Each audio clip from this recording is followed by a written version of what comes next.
नमस्कार विद्यार्थी मित्रांनो. स्वागत आहे तुमचं पुन्हा एकदा एम-पी-एस-सी लायब्ररी या आपल्या YouTube चॅनलमध्ये. आज आहे 26 ऑगस्ट 2025. सुरू करूयात आजच्या चालू घडामोडी.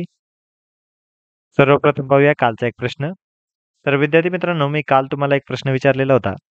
मुख्यमंत्री स्थायी मनोवर योजना ही कोणत्या राज्याची योजना आहे? तर याचं योग्य उत्तर आहे पर्याय क्रमांक 1 तामिळनाडू. तर याविषयी आपण कालच्या व्हिडिओमध्ये डिटेलमध्ये माहिती पाहिली होती.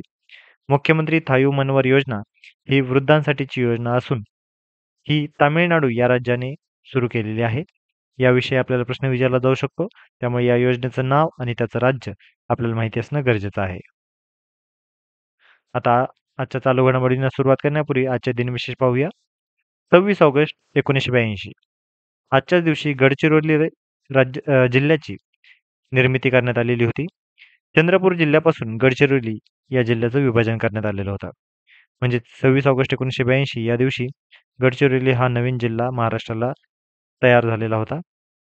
26 ऑगस्ट 1910 आजच्याच दिवशी मदर तेरेसा यांचा जन्म झालेला होता. मदर तेरेसा यांना वेगवेगळे पुरस्कार भेटले होते. नोबेल पुरस्कार, भारतरत्न पुरस्कार अशा विविध सन्मानांनी त्यांना सन्मानित करण्यात आलेलं होतं. 26 ऑगस्ट 1948 नाटककार तसेच नवाकाळ वृत्तपत्राचे संस्थापक कृष्णाजी खाडीलकर यांचं आजच्या दिवशी निधन झालेलं होतं. तर विद्यार्थी मित्रांनो, आपल्याला वेगवेगळ्या अँगलनी या दिनविशेषावर आधारित प्रश्न विचारला जाऊ शकतो. एकतर नवाकाळ या वृत्तपत्राचे संस्थापक असलेले कृष्णाजी खाडीलकर यांचा प्रश्न इतिहासामध्ये बऱ्याच वेळा विचारून झालेला आहे.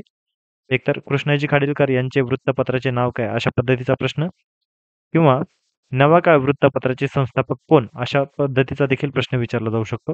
त्यामुळे आपल्याला दोन्ही गोष्टी माहिती असणं गरजेचं आहे. तर आता आपण आजच्या चालू घडामोडींना सुरुवात करूया. सर्वप्रथम ऑपरेशन फाल्कन. आता आसाम राज्य सरकारने नुकतेच ऑपरेशन फाल्कन याची सुरुवात केलेली आहे. गेंड्यांना संरक्षण देण्यासाठी हे ऑपरेशन सुरू करण्यात आलेलं आहे. 2024 मध्ये या ऑपरेशनची सुरुवात करण्यात आलेली होती. तर 2025 मध्ये गेंड्यांची शिकार खूप कमी झाली, यामुळे हे चर्चेत आहे. सकारात्मक संवर्धन परिणाम आता नुकताच दिसून आलेला आहे. 2025 मध्ये 0 गेंड्यांची हत्या नोंदवली गेलेली आहे आणि 2016 पासून शिकारीमध्ये जवळपास 86% घट झालेली आहे, ज्यामुळे आसामच्या वन्यजीव संवर्धनाच्या रेकॉर्डला आता चालना मिळालेली आहे. त्यामुळे आपल्याला परीक्षेच्या अनुषंगाने ऑपरेशन फाल्कन हे कशा संदर्भातील आहे अशा पद्धतीचा प्रश्न विचारला जाऊ शकतो. तर लक्षात घ्या मित्रांनो, ऑपरेशन फाल्कन हे आसाम या राज्य सरकारने गेंड्यांच्या संरक्षणासाठी सुरू केलेले ऑपरेशन आहे. आता गेंड्यांच्या शिकारीचे जाळे नष्ट करण्यासाठी आणि बेकायदेशीर वन्यजीव व्यापाराला आळा घालण्यासाठी आसाम पोलीस व आसाम वन विभागाने 2024 मध्ये संयुक्त शिकार विरोधी मोहीम हा अशी पद्धतीची सुरू केलेली आहे. याचं महत्त्व काय आहे? तर पर्यावरणीय दृष्ट्या हे अतिशय महत्त्वाचे असे ऑपरेशन आहे. जैवविविधता संवर्धनासाठी अतिशय महत्त्वाचे असलेले हे ऑपरेशन मोठ्या शिंगे असलेल्या गेंड्यांचे संरक्षण करते. एक धोक्यात आलेली प्रजाती म्हणून एक एक शिंगी गेंडा असा ओळखला जातो. तसेच जागतिक प्रतिमेसाठी देखील महत्त्वाचे आहे. आंतरराष्ट्रीय वन्यजीव संरक्षण प्रयत्नांमध्ये भारताचे स्थान मजबूत करण्यासाठी हे ऑपरेशन देखील मदत करणार आहे. तसेच पर्यावरण पर्यटनाला यामुळे आता चालना देखील मिळणार आहे. काझीरंगासारख्या राष्ट्रीय उद्यानांमध्ये सुरक्षितता सुनिश्चित करण्यासाठी, ज्यामुळे जागतिक पर्यटक आकर्षित होतील, अशा दृष्टीने देखील ऑपरेशन आपल्यासाठी महत्त्वाचे ठरणार आहे. तर विद्यार्थी मित्रांनो, आपण ऑपरेशन फाल्कन याबद्दल आता सविस्तरपणे माहिती पाहिलेली आहे. त्यामुळे कोणत्याही अँगलने जर प्रश्न याविषयी विचारण्यात आला तर आपल्याला आता तो 100% येईलच. त्यानंतर पुढची बातमी आहे, नासा 2030 पर्यंत चंद्रावर अणुभट्टी बांधणार आहे. तर नासा 2030 पर्यंत आता अणुभट्टी बांधणार आहे आणि या पद्धतीची आता सध्या चालू घडामोडीमध्ये अतिशय चर्चेत असलेली ही न्यूज आहे. नासाच्या आर्टेमिस उपक्रमाचा हा भाग असणार आहे. याचा उद्देश काय आहे? तर उद्देश म्हणजेच मानवांना चंद्राच्या पृष्ठभागावर परत पाठवणे आणि मानवाची उपस्थिती स्थापित करणे, अशा पद्धतीचं उद्दिष्ट या उपक्रमाचं असणार आहे. यामध्ये वीज उत्पादन म्हणजेच किमान 100 किलोवॅटची विजेची निर्मिती याद्वारे केली जाणार आहे. चंद्रावर मोहिमेसाठी संशोधनासाठी कायमस्वरूपी वीज आता उपलब्ध होईल. या दृष्टीने ही मोहीम महत्त्वाची असणार आहे. रशिया आणि चीन यांनीही असा प्रकल्प उभारण्याची आता घोषणा केलेली आहे. चीन 2035 पर्यंत चंद्रावर अणुभट्टी उभारणार आहे. म्हणजेच लक्षात घ्या विद्यार्थी मित्रांनो, नासा 2030 पर्यंत टार्गेट ठेवून चंद्रावर अणुभट्टी बांधणार असून चीन 2035 पर्यंत चंद्रावर अणुभट्टी बांधणार असण्याचं उद्दिष्ट आता उभारण्यात आलेलं आहे. त्यानंतर पुढची एक खेळाच्या क्रीडा घटकातून एक महत्त्वाची बातमी म्हणजे रोहित कृष्णा हा भारताचा 89वा बुद्धिबळ ग्रँडमास्टर ठरलेला आहे. आता 19 वर्षीय चेन्नईचा हा तरुण बुद्धिबळपटू आहे. कझाकिस्तानमधील अल्माटी मास्टर्स कोनावे कप स्पर्धेमध्ये आपला तिसरा आणि अंतिम ग्रँडमास्टरचा नॉर्म पूर्ण करून हे यश त्याने मिळवलेले आहे. अंतिम फेरीमध्ये आर्मेनियन इंटरनॅशनल मास्टर्स आर्थुर दावत्यान याचा पराभव त्याने केलेला होता. यामध्ये त्याने 2500 ELO रेटिंग मार्क ओलांडले. तामिळनाडूसाठी हा 33वा ग्रँडमास्टर ठरलेला आहे. तर विद्यार्थी मित्रांनो आपल्याला माहीतच असेल की तामिळनाडूतून विविध बुद्धिबळपटू आता समोर आलेले आहेत. त्यातीलच आता नवीन भर पडलेली आहे ती म्हणजे रोहित कृष्णा या खेळाडूची. तर तामिळनाडूसाठीचा हा 33वा ग्रँडमास्टर असून एकूणातील हा 89वा बुद्धिबळ ग्रँडमास्टर ठरलेला आहे. आता काही महत्त्वाच्या गोष्टी लक्षात घेण्यासारख्या अशा आहेत.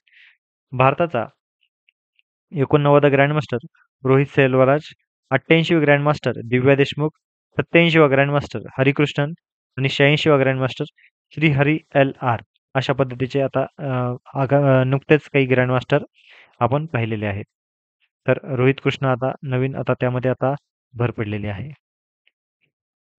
त्यानंतर पुढची महत्त्वाची अशी बातमी म्हणजे कॉन्स्टिट्यूशन क्लब निवडणूक.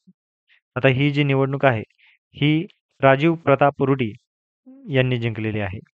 12 ऑगस्ट 2025ला ही निवडणूक झाली होती. तर 13 ऑगस्टला याचा निकाल आलेला होता. यामध्ये राजीव प्रताप रुडी जे भाजपाचे नेते आहेत, त्यांनी 391 मते जिंकून ही निवडणूक जिंकलेली आहे. राजीव प्रताप रुडी हे बिहारच्या सारन येथून 5व्यांदा निवडून आलेले आहेत. संजीव बाल्यान हे उत्तर प्रदेशातील माजी केंद्रीय मंत्री आहेत आणि यांचा राजीव प्रताप रुडी यांनी पराभव केलेला आहे. या क्लबमध्ये 1295 सदस्य आहेत, ज्यांपैकी 707 जणांनी मतदान केलेले होते. राजीव प्रताप रुडी यांनी गेल्या 25 वर्षांपासून कॉन्स्टिट्यूशन क्लबचे नेतृत्व केलेले आहे. त्यामुळे त्या अर्थाने देखील त्यांच्यासाठी देखील ही प्रतिष्ठेची अशी निवडणूक होती. आता कॉन्स्टिट्यूशन क्लब ऑफ इंडिया काय आहे? तर नवी दिल्ली येथे स्थित असलेले हे कॉन्स्टिट्यूशन क्लब आहे. हे संसद सदस्यांचे प्रमुख सोशल आणि बौद्धिक केंद्र आहे. याचा उद्देश काय आहे? तर संसदेतील सदस्यांना चर्चा, संवाद, ग्रंथालय व संशोधनाच्या सुविधा उपलब्ध करून देणे. या ठिकाणी सेमिनार, वर्कशॉप, पुस्तक प्रकाशन, वादविवाद तसेच राष्ट्रीय व आंतरराष्ट्रीय कार्यक्रम या ठिकाणी भरवण्यात येतात. या ठिकाणी आधुनिक सुविधा देखील आहेत. म्हणजे मोठे सभागृह, वाचनालय, कॉन्फरन्स हॉल, भोजनगृह आणि निवासाची सोय अशा पद्धतीच्या आधुनिक सुविधा देखील या ठिकाणी आहेत. लोकशाही, संविधान मूल्ये आणि सार्वजनिक धोरण यांवरील विचार मंथनासाठी महत्त्वाचे व्यासपीठ कॉन्स्टिट्यूशन क्लब ऑफ इंडिया असणार आहे.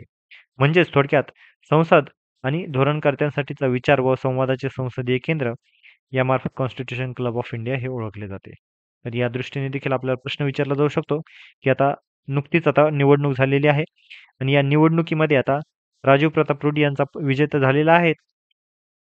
परंतु मुळातच कॉन्स्टिट्यूशन क्लब ऑफ इंडिया हे याबद्दल देखील आपल्याला विचारलं जाऊ शकतं. एकतर हे जे क्लब आहे, हे नवी दिल्ली या ठिकाणी असून याचा उद्देश काय आहे? तर संसदेतील सदस्यांना चर्चा, संवाद, ग्रंथालय व संशोधनाच्या सुविधा उपलब्ध करून देणे. तर विद्यार्थी मित्रांनो, या होत्या आजच्या चालू घडामोडी. तर आजच्या अतिशय महत्त्वपूर्ण अशा चालू घडामोडीवर आधारित आजचा एक प्रश्न पाहूया. नासा कोणत्या वर्षीपर्यंत चंद्रावर अणुभट्टी बांधणार आहे? तर प्रश्न पुन्हा एकदा ऐका. नासा कोणत्या वर्षीपर्यंत चंद्रावर अणुभट्टी बांधणार आहे? तर याचे पर्याय आहेत. पर्याय क्रमांक 1 2028, पर्याय क्रमांक 2 2050, पर्याय क्रमांक 3 2030 आणि पर्याय क्रमांक 4 2035. तर तुम्ही सर्वांनी या सर्वाचं योग्य उत्तर कमेंटमध्ये देण्याचा प्रयत्न करायचा आहे.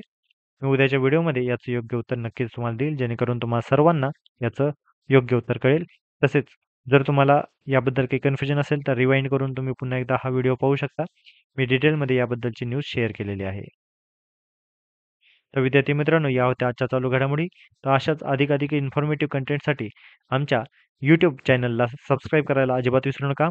आम्ही YouTubeसोबतच Telegram, X.com म्हणजेच Twitter, WhatsApp, Facebook आणि Instagram अशा सर्व सोशल मीडिया प्लॅटफॉर्मवर आहोत. तर या सर्वच ठिकाणी आम्हाला फॉलो आणि सबस्क्राईब करायला अजिबात विसरू नका. धन्यवाद.